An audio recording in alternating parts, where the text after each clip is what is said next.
Hey everyone, it's Ellie from Body Love Fitness. Now I've not long woken up, and I wanted to come downstairs because the kids are still sleeping. So you might hear the chickens and the birds.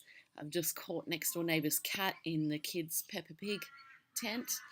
Um, but I wanted to come down here to shoot this video for you because I've just been inspired by a friend that shared a bit of her story.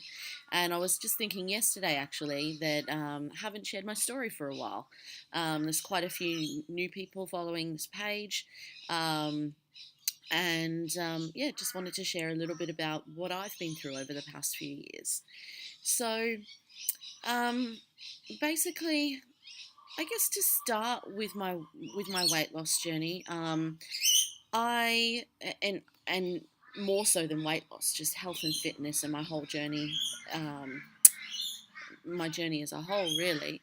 But back in, when was it? 2007. I'd put on a bit of weight, and I looked at myself in the mirror one day, and I thought, that doesn't even look like me. What's going on? And so I decided to start a Heart Foundation walking group as a volunteer, and I put around some pamphlets and things like that, and I started a walking group in my area. And so the my neighbors and people like that signed up, and we started walking together each morning. I started eating healthy as well, and I managed to lose 12 kilos. So I guess the key point there is that I realized I couldn't do it by myself. I found the motivation and the accountability from having the group, and I made some good friends as well. And that made me stick to it on a daily basis, and I started eating well as well. Now, after that, I went overseas for a year. I'd gone through some tough times with a relationship that I was in. It was abusive, both mentally and physically. And one of the reasons I went overseas for a year was to get away from him. But I had always wanted to go overseas and to. I'd been overseas before, but to go overseas for an extended period of time, to travel and to see my friends and my family. So I went overseas for a year. I decided to be single for the first time in my life, and I decided to focus on me and to learn to love myself and be happy with myself and just enjoy myself. So I did that. I made some great friends. I traveled. I got to spend time with my family. I had a really wonderful experience. And throughout that experience, I actually met my partner.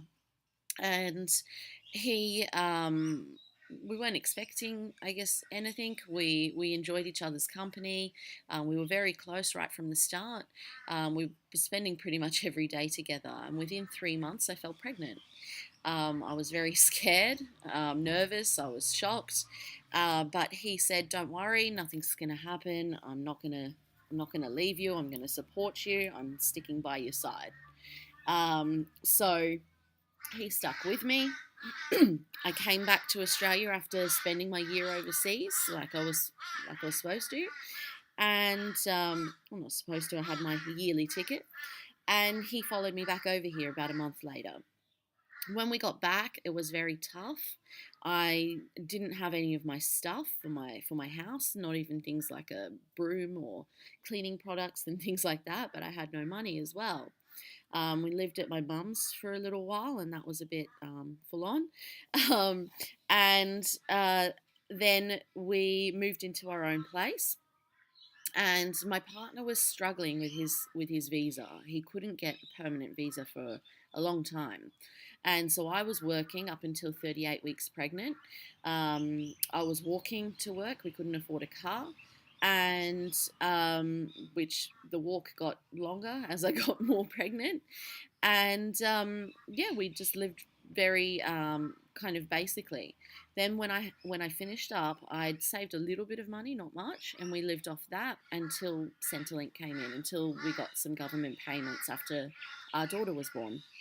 Now, that didn't come through for a while. Actually, we had some issues there, and it was a big struggle. And at times I thought, what are we going to do? How are we going to cope? So we were living off for quite a while. We were living off $500 a week from Centrelink from the government. $300 went straight to our rent. We only spent $50 a week on food. We couldn't afford much meats. We couldn't afford to eat out. We couldn't afford any snacks or anything like that. We mainly ate things like lots of lentils and chickpeas, curries, stir fries, porridge, fruit, frozen veggies, things like that. Now, it was during this time that I didn't have a car, that we weren't working. My partner literally couldn't work, and I'd just had my daughter, so I couldn't work. I managed to lose 29 kilos in 7 months after having my daughter. So, you know what? Whenever someone says you can't lose weight if you don't have any money, it's too expensive to eat healthy, it's too expensive to lose weight, I think that's crap. Because I did it and I actually found it easier. That was the easiest time in my life to lose weight because we had no money, because I had no other option. I couldn't go and eat chocolate if I wanted to. I didn't have the money to justify that. I literally couldn't. Didn't have the money to eat out. I didn't even have the money to go to Kmart or somewhere like that and buy something that cost a couple of dollars for my daughter. I had to get everything for her for free from Free Cycle and Gumtree and from friends. But we got by. And you know what? That made me stronger and that made me who I am today. And it makes me now appreciate the life I have and appreciate everything that I have because of going through that tough time. And you know, there was one day when we had some visa issues and it still wasn't happening. And I thought to myself, I can sit here on the ground and cry and just give up and think, why me? Or I can take responsibility and take control of my own life and say, I'm going to do better than this. I'm going to create a better life for my family.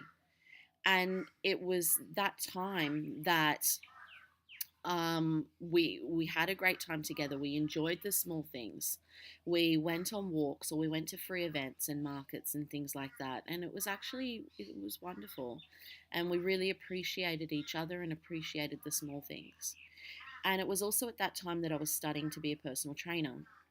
I don't know how I found the money to do that, but we found the money to do it. And I started my business a week after finishing my course, or the week that I finished my course, and grew it from there. And so I started my business because of what I'd been through, because of losing the weight after having my daughter. I actually found it quite easy, but I knew a lot of mums don't find it easy, that it can be quite hard. And I wanted to help other mums that were going through that.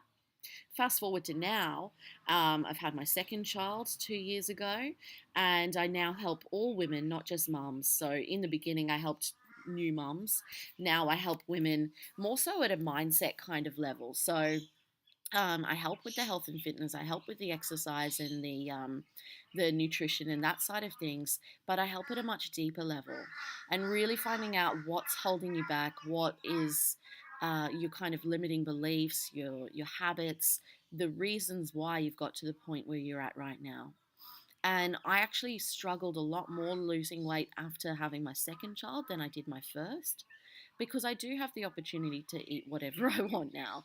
I do have the opportunity to eat out, and I eat out quite a bit, and it's still healthy food, but I'm probably eating more than what I did before. But I also train a lot more than I did before. I was doing a lot of cardio back then because we had no car. I had to walk and run and cycle to get places. Now I drive more, but I do a lot of strength training. I do my morning walks and I do things like that still, but my lifestyle's very different now. So even though I'm at a heavier weight now than I was back then, I'm happy. I love my body. I love myself. I've got a lot more muscle and I can lift some pretty heavy weights. And I'm really happy about the journey I've come on. And I can now help other women, because I've helped myself and I've helped many of my clients to be able to learn to love themselves and love their bodies. Because you know what? You can't hate yourself slim. You can't hate yourself healthy. You can't hate yourself to your goal, however you want to put it.